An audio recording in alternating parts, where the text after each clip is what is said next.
Sir, I need your full name and your date of birth, please. Edward Robinson, 11/25/97. All right, thank you. I have a middle name of Eugene. Yes, ma'am. And are you the fourth? Yes, ma'am. All right, thank you. You're here on a new case. You are booked in on an allegation of knowingly interfering with an educational institution. That's a Class 6 felony. Marijuana and drug paraphernalia possession, those are Class 6 felonies.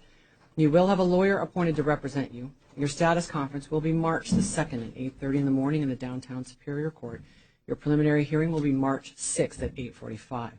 This court finds, based on the allegations against you, that you do pose an extreme potential risk of danger to people in the community. It's this court's belief that you will ultimately be charged with making terroristic threats under a fairly new statute that's been passed in Arizona.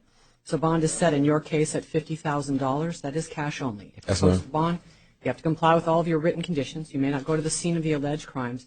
You may not go to any property owned or operated by Arizona State University, including public areas.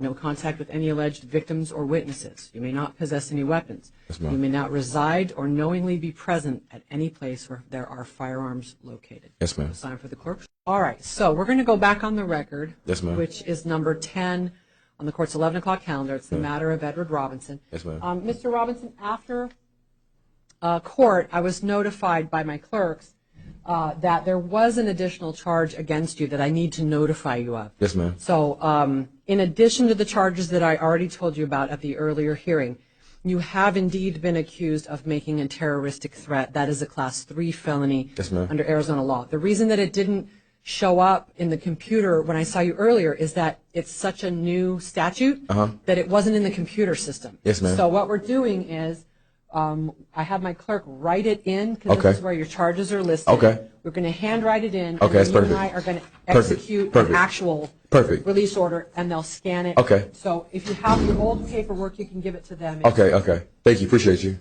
No problem. Nothing else changed. It's just that there is this one additional charge. Okay, okay. So here is Mr. Robinson's updated release paperwork.